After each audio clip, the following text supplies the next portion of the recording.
ভারতীয় সঙ্গীত জগতের আকাশ থেকে আজ একটি উজ্জ্বল নক্ষত্র খসে পড়ল। চলে গেলেন সুরের রানী, কিংবদন্তি শিল্পী আশা ভোঁসলে। আজ 12 এপ্রিল 2026 মুম্বাইয়ের ব্রিজ ক্যান্ডি হসপিটালে 92 বছর বয়সে শেষ নিঃশ্বাস ত্যাগ করেন। তার প্রয়াণে ভারতীয় সিনেমা সঙ্গীত জগতে যে শূন্যতা তৈরি হলো সেটা একেবারেই অপূরণীয়। অসুস্থতা এবং শেষ মুহূর্ত নিয়ে যদি কথা বলি ওনাকে, সেটা হচ্ছে পারিবারিক সূত্রে যেটা জানা যাচ্ছে, গত শনিবার 11 এপ্রিল চরম ক্লান্তি এবং শ্বাসকষ্টজনিত সমস্যার কারণে তাকে হসপিটালে ভর্তি করা হয়েছিল। চিকিৎসকরা জানিয়েছেন মাল্টি অর্গান ফেলিওর বা একাধিক অঙ্গ বিকল হয়ে যাওয়ার কারণে তার মৃত্যু হয়েছে। তার ছেলে আনন্দ ভোঁসলে জানিয়েছেন আগামীকাল সোমবার মুম্বাইয়ের শিবাজি পার্কে রাষ্ট্রীয় মর্যাদায় তার শেষকৃত্য সম্পন্ন করা হবে। নমস্কার, আমি সুপ্রিয় রয়েছি তোমাদের সঙ্গে। তোমরা প্লিজ আমাদের ইউটিউব চ্যানেলটাকে সাবস্ক্রাইব করে দাও, ভিডিওটাতে একটা লাইক দাও। আরও বিভিন্ন ধরনের ইনফরমেটিভ ভিডিও পেতে, বিভিন্ন ধরনের খবর নিউজ পেতে আমাদের চ্যানেলটাকে অবশ্যই সাবস্ক্রাইব করে দাও এবং পুরো ভিডিওটা স্কিপ না করে তোমরা দেখো, আমাদের সাথে জুড়ে থাকো। আশা ভোঁসলের আরও তথ্য যদি আমরা কালেক্ট করি, মানে খোঁজার চেষ্টা করি, তাহলে তার কখনোই শেষ হবে না। তিনি একটা ইতিহাস। লতা মঙ্গেশকর যেমন ইতিহাস, তেমনি আশা ভোঁসলেও কিছুতেই কম যান না। কর্মজীবন ও সাফল্য নিয়ে যদি আশা ভোঁসলের কথা বলি, তাহলে 1943 সালে মাত্র 10 বছর বয়সে মারাঠি ছবি माझा बाल এর মাধ্যমে শুরু হয়েছিল ওনার দীর্ঘ 8 দশকের পথ চলা। 12,000-এরও বেশি গান গেয়েছেন তিনি জীবনে। কখনো চঞ্চল পিয়া তু আপ তো আজা, কখনো বিরহের দিল চিস কেয়া হ্যায়, আবার কখনো ক্যাবারে বা ধ্রুপদী গজল। সব কিছুতেই তিনি ছিলেন অপ্রতিদ্বন্দ্বী। ও.পি. নায়ার, এস.ডি. বর্মন এবং আর.ডি. বর্মনের সুরে তার গানগুলো আজও আমাদের হৃদয়ে, মনের মধ্যে অমর হয়ে রয়েছে। তার সম্মান নিয়ে যদি কথা বলা হয়, অ্যাওয়ার্ড নিয়ে যদি কথা বলা হয়, পদ্মবিভূষণ থেকে শুরু করে দাদা সাহেব ফালকে পুরস্কার, সঙ্গীতের সর্বোচ্চ সম্মানগুলো তিনি পেয়েছেন।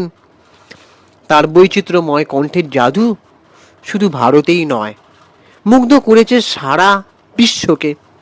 গিনেস বুক অফ ওয়ার্ল্ড রেকর্ডেও তার নাম উঠেছিল সবচেয়ে বেশি গান গাওয়ার জন্য। শোক বার্তা, আশা আশা ভোঁসলেজির এই প্রয়াণে শোকের ছায়া নেমে এসেছে সব মহলে। ভারতের প্রধানমন্ত্রী নরেন্দ্র মোদী থেকে শুরু করে সিনেমা জগতের সতীর্থরা গভীর শোক জ্ঞাপন করেছেন। লতা মঙ্গেশকর বিদায়ের কয়েক বছর পর আজ আশা ভোঁসলের চলে যাওয়া মানে মঙ্গেশকর ঘরানার এক দীর্ঘ ইতিহাসের পরিসমাপ্তি। শারীরিকভাবে তিনি আমাদের ছেড়ে চলে গেলেও তার হাজার হাজার গান আমাদের মাঝে তাকে বাঁচিয়ে রাখবে চিরটা কাল। ওম শান্তি, বিদায় সুর সাম্রাজ্ঞী।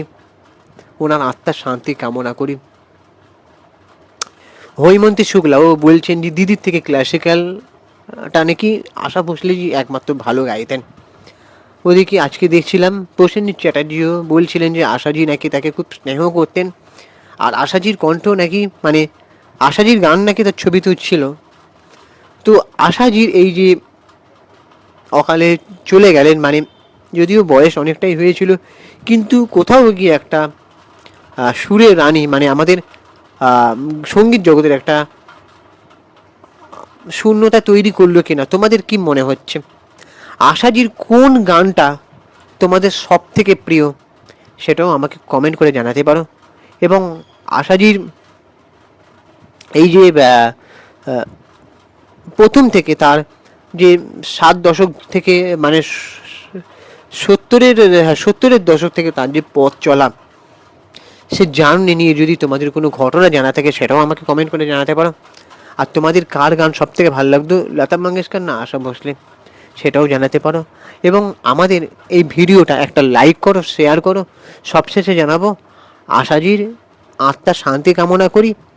উনি যেখানেই থাকুন ভালো থাকুন, এবং ওনার গান আজও অমর হয়ে থাকবে। গানের মধ্যে দিয়েই উনি বেঁচে থাকবেন। উনি কখনো শেষ হয়ে যাননি, মানে শেষ হয়ে যাবেন না।